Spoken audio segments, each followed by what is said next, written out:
কি কাজ করলে জান্নাতে যাওয়া যাবে আর কি কাজের ফলশ্রুতিতে আমাদেরকে দোজখে চলে যেতে হবে সেই সম্পর্কে আমাদের স্পষ্ট ধারণা থাকতে হবে। সেই জন্যই আসেন জান্নাত এবং জাহান্নামের আয়াতগুলি কোরআন থেকে সরাসরি জেনে আসি। আগে আমার অনেকগুলি ভিডিও আছে জান্নাতের এবং জাহান্নামের, দেখে আসতে পারেন। আজকের ভিডিওতেও আমি জান্নাতের দুইটা আয়াত আপনাদেরকে জানাবো। আসেন শুনে আসি।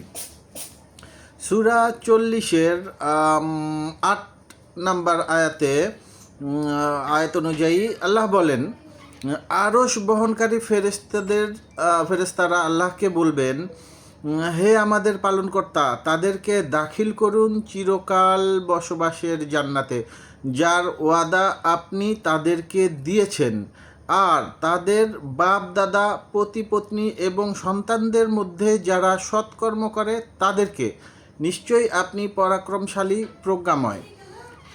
এই আয়াতে আল্লাহ বলেন, আল্লাহ জানিয়ে দেন যে আখিরাতে আরশ বহনকারী ফেরেশতারা আল্লাহর কাছে বলবে, আল্লাহর কাছে অনুরোধ জানাবে যে আল্লাহ তাদেরকে আপনি জান্নাতে দেন এবং তাদের মধ্যে যারা তাদের বাপদাদা পতি পত্নী এবং সন্তানদের মধ্যে যারা সৎকর্ম করে তাদেরকেও আপনি জান্নাতে প্রবেশ করান, নিশ্চয়ই আপনি প্রজ্ঞাময় পরাক্রমশালী। তাইলে এই আয়াত থেকে আমরা জানতে পারলাম যে সৎকর্ম জান্নাতে যাওয়ার শর্ত। আমার আগের ভিডিওগুলোতেও আমি বরাবর আপনাদেরকে জানিয়ে এসেছি যে দুইটা কারণে, দুইটা কাজের দরুন আল্লাহ আমাদেরকে জান্নাতে দিবেন। একটা হচ্ছে ঈমান, যেটা অবশ্যই থাকতে হবে, আর 2 নম্বরটা হচ্ছে সৎকর্ম। সৎকর্মের বিনিময়ে রয়েছে জান্নাত। কাজ আসলে একটাই, সৎকর্ম, কিন্তু পাশাপাশি যাদের ঈমান থাকবে তারাই জান্নাতে যাবে, আর ঈমান নাই তাদের তো জান্নাতে যাওয়ার প্রশ্নই আসে না। কাজের মধ্যে একটাই সৎকর্মসমূহ করতে হবে। আচ্ছা, তাইলে আবার এই অনুযায়ী, আচ্ছা একটু পরে আসি আবার সেটায়। আরেকটা আয়াত শুনে আসি।